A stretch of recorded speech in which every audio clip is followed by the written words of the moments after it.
So I, 34 male, come from a business family. The company was started by my great-grandparents and has been feeding the next generations, meaning us, extremely well. It wouldn't be a stretch to say that we've been comfortable and have a good name in the market. My father and my uncle jointly handle the business. Talking about our family dynamics, we have never been very expressive or warm. And I've grown up seeing my parents follow the guidance from my grandparents, no questions asked. And so I did the same as well. I rarely talked about anything at my house besides common pleasantries and my grades. Even though I never felt a lack of money, I didn't have any long-lasting friends, which kind of worked for me because I worked extremely hard and got into a prestigious business school to take over the company in the future. That's where I first met my wife, Evie, 32, female. Evie was the complete opposite of me, present at every event, taking charge. She took notice of me in class and decided to get me out of my shell. She was the only friend I had, and she did help me a lot during uni. I came out a different person after graduation, and I had known all along that she was the one for me. When I asked her out, she said she reciprocated my feelings, and that's how our relationship began. I introduced her to my family, who seemed happy with her, until she left. That's when they began gossiping about her, saying that she wasn't from a big business family and didn't match our standards. I was getting angrier with each passing moment and wished to call them out, but decided against it in order to focus on more important stuff. The very next day, I took Evie on her favorite hike and asked her to marry me. She was surprised by it happening all of a sudden, but I assured her I knew she was the one and was sure about it after seeing her with my family. She said yes. To be honest, it was after meeting Evie that I realized how pretentious my family was. And so it wasn't out of the blue that I didn't care about their opinion. I texted everyone in the family group about the engagement.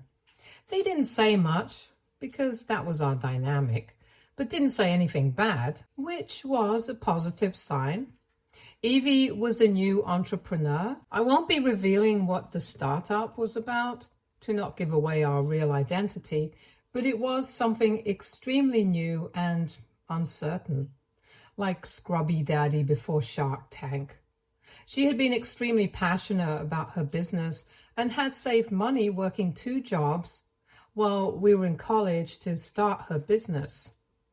I offered her some financial help, but she denied it, saying it was her thing, and the only help I could give was support. My family, on the other hand, had been bugging me about the wedding and wanted to make it a spectacle for their high-class society. They thought Evie's parents must have been of high standing to be able to send her to my business school. But once they realized that Evie was adopted and came from a very humble background, they quickly backed off and suggested that I convince her to not talk about her parents at the now big reception that they were planning to have instead of the wedding. At this point, I didn't really want my family to be a part of the wedding. Now, Evie has been raised by great adoptive parents and she values family a lot. I didn't want to break her heart by telling her what my family actually wanted for our wedding, so I told her a little white lie, that I wanted to have our wedding somewhere alone, much like eloping. She obviously did ask about our friends and family's involvement, but I somehow convinced her by saying that this was a dream of mine, and it was with the permission of my family. She called her parents, who sounded happy and fine with this. So the next weekend, we went to a city famous for eloping and got married. I called my mom after the wedding to inform her about it, and the news spread like wildfire. None of my family members were impressed by my stunt, but for the sake of their reputation, they acted like it was planned all along. After our honeymoon, Evie went to stay with her parents for a few days, and I went to stay with mine. As expected, I got an earful for marrying without their permission or presence. I usually am the quiet one in the house, but this time I spoke and reminded them how they talked about Evie taking a stand for her. They must have realized I wasn't as docile as they thought, and getting caught in their hypocrisy shut them up good. They didn't talk about it much after that and quickly shifted focus to the big Christmas celebration they'd be hosting as a replacement for my wedding. I didn't want to be a part of this for show celebration as well, but agreed to it thinking of the connections Evie could make for the future of her business. My mom, my aunt, uncle's wife, and her son Frank, 25 male, were in charge of planning the whole event. The event was in a month, and I realized it was the right time for me to tell Evie about my family's opinion of her, to make her aware of anything that might come through. I feared that things might go south for us. But to my surprise, she said she had known about it from the moment they met, and thought that I would end our relationship after that night. But my proposal made her trust me even more, and she assured me that she was ready for whatever was coming. I was happy with this and explained to her how to leverage her position at the party for the future. We didn't realize when a month had passed and it was time for the big celebration. We went and were welcomed by Frank. We decided to meet my parents, grandparents, and the rest of the family at first, as they were the hosts. They did welcome us, but very coldly. My dad didn't even hug me while congratulating me on the wedding. I looked at Evie and she gave me a look of assurance that we would get through this. The Christmas party was a partial success because Evie's business was able to catch a few eyes. But a lot of things went unexpectedly bad. After everyone other than the family left, I realized that we hadn't talked to anyone except Frank from the whole family that night. This night was also supposed to be the night the usual talk about handling the business happens. So I presumed that I would finally get some position at the family company. So when I finally went to my mom to talk to her, she asked me and Evie to sit on the sofa and wait for everyone to come. When my father came, the ambience suddenly turned stressful as he began telling me how my uncle was going to get the charge of the company for the time being because he had new and better ideas to expand the business, whereas I have been too busy with my marriage.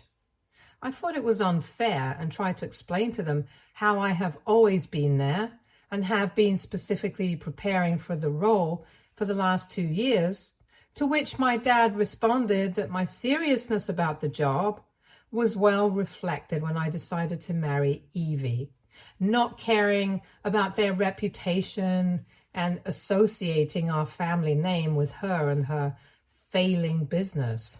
Everything was happening all of a sudden, and as angry as I was about them berating Evie like this, I still couldn't get over the thought of not being a part of the family business I had been preparing for since childhood.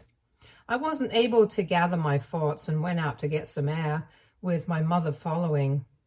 Evie was still there in front of my dad and confronted him, asking if this is how they treat a family. My dad laughed in her face and told her she and her husband may try becoming a part of the family once she's on par with them. Evie was extremely flustered and had no response, so she stormed out as well, taking me with her back to our home. The next day, when I was able to make sense of what had happened, I called my dad again and asked if I could talk to him privately, because my intention was not to get a job at this point, but to remind him that no one talks to my wife like he did. He denied it and said everything that was supposed to happen had happened yesterday. I tried calling everyone after that, But only my mom responded and begged me to not escalate this issue anymore. I talked to Evie after this, who was also pretty broken with my family's remarks, but suggested that we should move on. I agreed and chose peace instead of petty revenge. I was in a pretty bad state for a few days over losing the thing I had worked for my whole life. After which, Evie offered me a high PR position at her company, which I accepted to move on. We did get a few calls from my mother over a few months after this fight to check on us, but it stopped soon and we were in no contact with our family for almost a year now. My not getting into the family business was a bit suspicious at first for people who knew us, but because my family hadn't disowned me publicly, the rumors stopped over time. During this 1 year, I helped Evie with her connections in the market, and her business started to boom once it found the right pace. With a larger market and the correct connections, her business was growing at a lightning pace, so much so that she was named as one of the rising entrepreneurs by a magazine. This also means that we were doing extremely well financially now, with profits finally coming in good. Because the business was doing good, Evie and I were planning to focus on ourselves and decided to give ourselves a digital detox vacation in the mountains. When we came back and looked at our devices, they were flooded with calls and messages, so both Evie and I decided to get to them. Evie's phone had quite a few missed calls from my mom, a few voicemails, and an email. Evie decided to open the email first instead of calling back, thinking something bad must have gone down. The email mentioned that Mom was missing us and wanted to have lunch with just Evie to catch up. Evie was thrown off by this and decided to call my mom, asking her why she was trying to contact her now after a year of humiliating her. My mom responded that it all had been a mistake and they wished to sort it out. Evie said that she'd have to talk to me about it, but Mom asked her not to do that and to meet her first. Evie thought my parents must have realized their mistake and were going to offer me the leading position in the company. And because that position had meant a lot to me in the past, she decided to go and meet my mom. My mom treated Evie with the utmost respect, which was very unusual in comparison to what had happened at the Christmas celebration. Mom asked me and how I was doing and congratulated Evie on her newfound success. Evie behaved nicely and asked the purpose of the meeting. My mother then told her how my dad and uncle wished to get her input and advice on their business after she had done so well with hers. Evie was shocked to hear that my family was trying to get in touch just to use her skills. She still kept her calm and told my mom that she wasn't going to talk to anyone in my family without me and that she'd get back to my mom soon, and left. Evie and I got into a pretty huge fight that night because of her going behind my back to meet my family, the people who humiliated both her and me. I told her that no wish of mine was more important than her respect, and that there was no way I was going back to them after they decided to cut us off. Evie said she would drop a text to my mom tomorrow that we wanted nothing to do with her or their family. Now, at this point, I should have acted like an adult, but decided to take my petty revenge. I told her I wanted my family to feel shameful for how they had treated me. So I asked Evie to text my mom that we were ready to meet them, but only if we got to talk to everyone together. Evie wasn't very happy about it, but decided to stay out of mine and my family's dynamic and texted my mom the next day. We went to our family's home that weekend and were treated like royalty. My dad even called me his golden son for marrying Evie and making her a part of the family. I blatantly asked my dad what he wanted from us after a year of shunning us because we didn't match their financial status.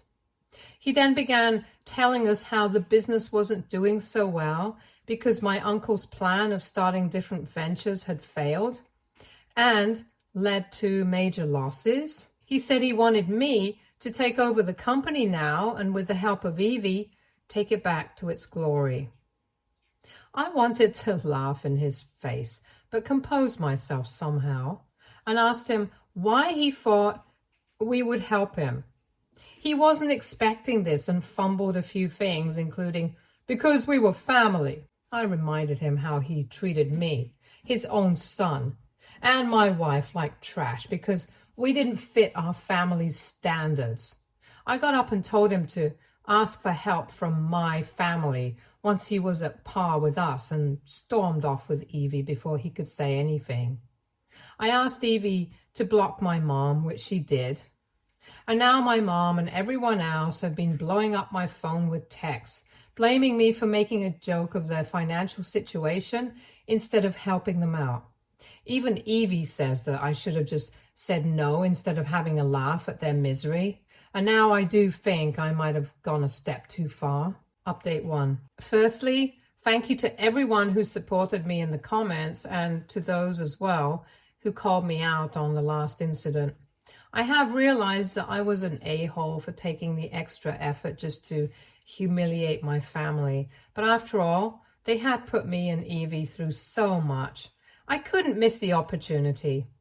I do realize I was wrong, but there's no way I'll be apologizing to them, which some of the very irrational comments mention. Anyway, here's the update on the whole situation.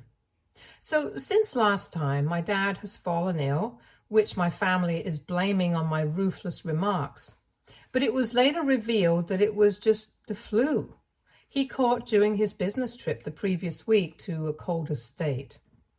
I haven't really responded to my mother's calls, but have been enjoying her voicemails where she claims that they never had the intention to shun us out and cared about us even when we were in no contact. I do want to remind her about her care gone missing for that 1 year. But anyway, I do not wish to get into petty arguments anymore. Evie has been a bit stressed about the whole scenario and thinks it is because of her that my family and I are on such bad terms. I keep reassuring her almost daily that it isn't her fault that they're so cold and heartless, and I would choose her over anyone any day. Over the coming weeks, the calls and texts weren't reducing, with now even my grandparents begging me to come back home and sort things out for good. It's kind of funny how none of them ever visited our house to convince us when they very well knew our address. But anyway, I decided to call Frank and ask him to take control of the situation because he was the only one who was rational enough out of that bunch. I called him, and he apologized to me for whatever I had been going through and told me he would try to ask everyone to not bother me anymore. He added this one thing out of the blue and told me that my dad was planning on kicking me out of the family and company for good because of my attitude problem. I didn't really respond to that and immediately called Evie, who was out for work. I told her that although I had made up my mind to not go back to my family and their toxic ways, it still affected me that they were planning on kicking me out. Evie told me to calm down and wait for her to come back home to discuss this, and that's what I'm doing while writing this update. Update 2. So when Evie came home, she sat me down and asked me if I wanted to rebuild a relationship with my family. And even if I did, she would be in full support because she knows the importance of having a family. I answered that although it would feel weird to not actively be a part of my family and their shenanigans, I think I'll be able to fare well on my own without them. And I still have a family to call my own, which was her. She was still willing to help my family, but I strictly asked her not to, because I knew they would walk all over her once their purpose was fulfilled, and she'd end up like a doormat. She assured me she wouldn't, and that was that. In the next few days, Evie had gotten a missed call from Frank. She was surprised as to how he must have gotten her number, and unlike the last time, she decided to tell me straight. We both sat down together and put the call on speakerphone to listen. Frank picked up the call and got straight to the topic.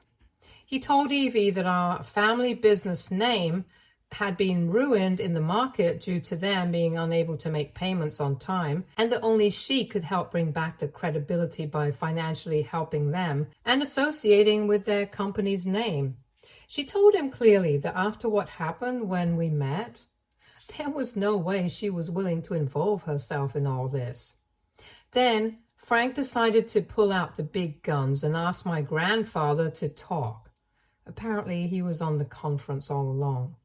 He tried to convince Evie at first, but his tone soon changed as he began threatening her to convince me to come back home with her, or we both would not only be kicked out of the business, but also the inheritance. I could feel Evie getting uncomfortable and decided to cut the drama right then. I took the phone from her and asked Grandpa to use these threats on someone who was scared, which should have been them because of their deteriorating condition. He started to sob, hearing my voice, and began apologizing, but I told him it was too late for apologies and that they would face legal action if he ever decided to threaten me or my wife again, and I cut the call. Then I quickly brought Evie some water to calm her down. After this call, it was clear that our decision to go no contact was absolutely right. And that's what we're planning to do from now on.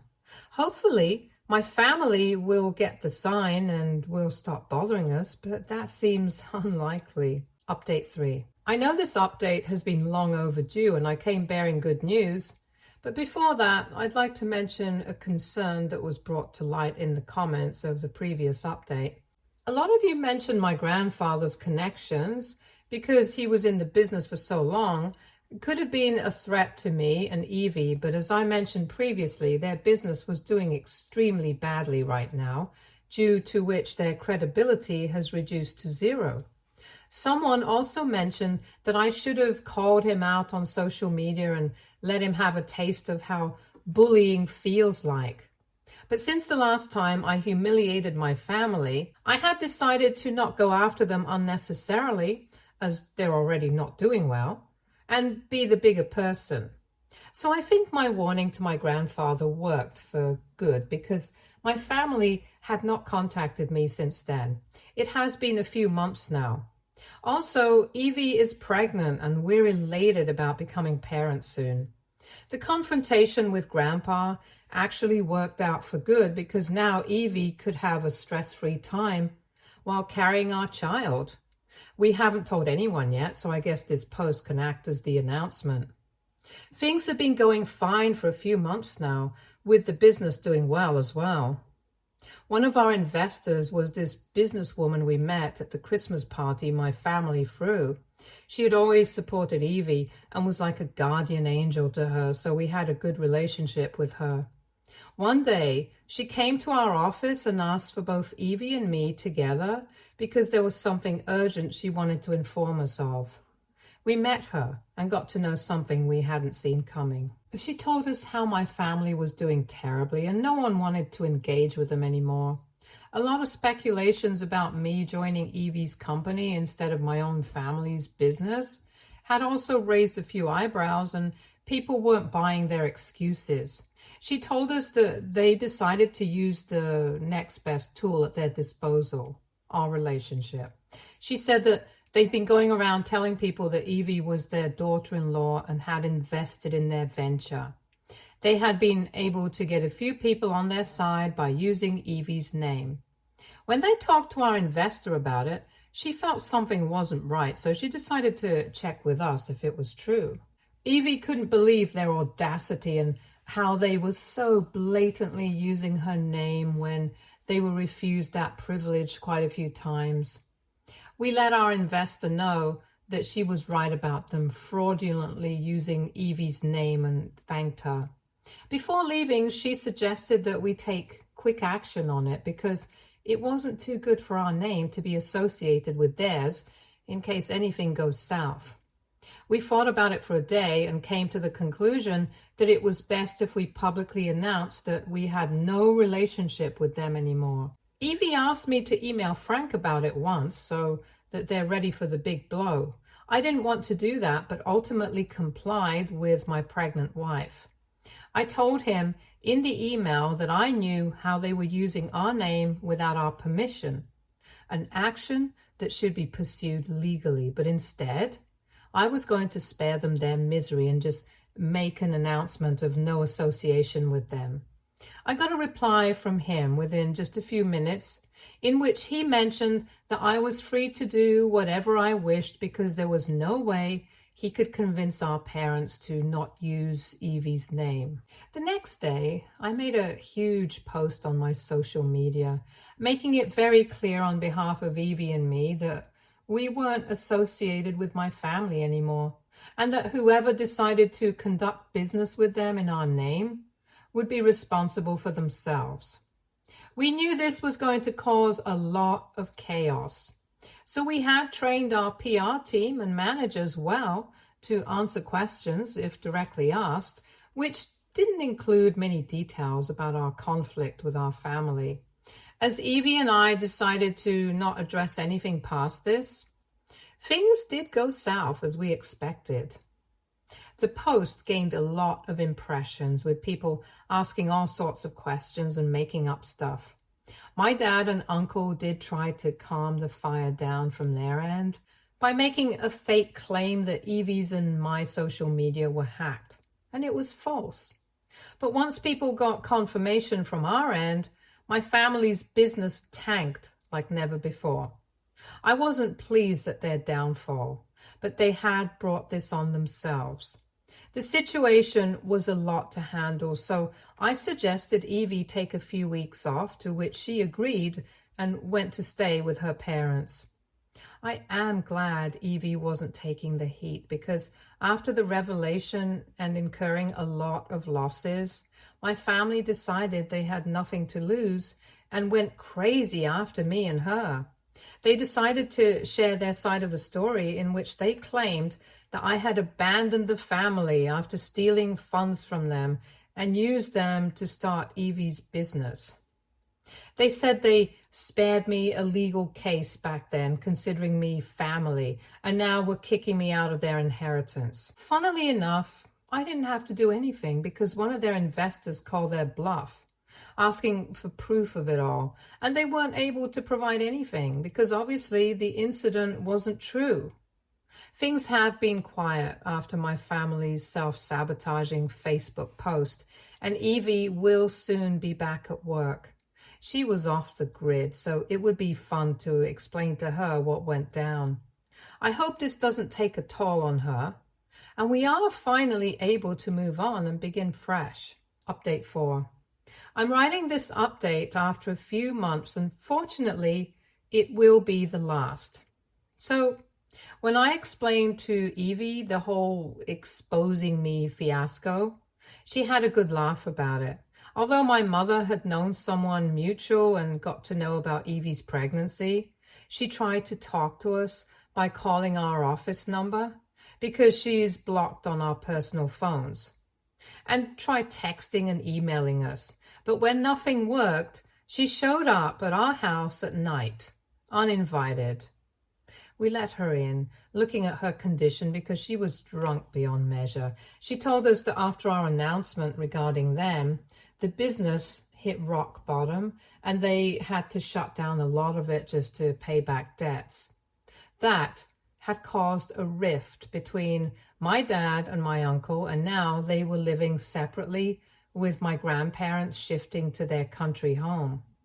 She kept begging me and Evie to give her another chance to at least be a part of their grandchild's life. She also mentioned that Dad was remorseful about treating us like this too, but she was willing to leave him if it meant that we could make her a part of our life.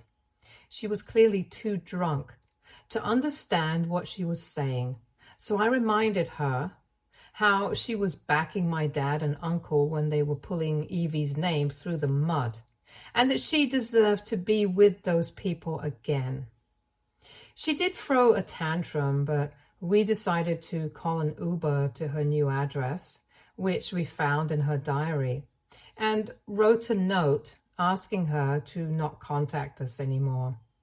A few days later, we also got a text from Frank asking if he could get a job at our company because things were rough at home, and he wished to learn from Evie. Frank was a good kid, so we decided to ask him to send us his resume, on the only condition that our family wouldn't get to know about it. He agreed.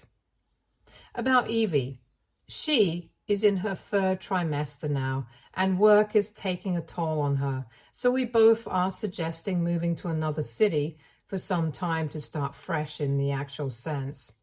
We've chosen a city close by to not affect our business, and we'll begin the shifting process soon. Stay tuned for more stories from Argo Relationships.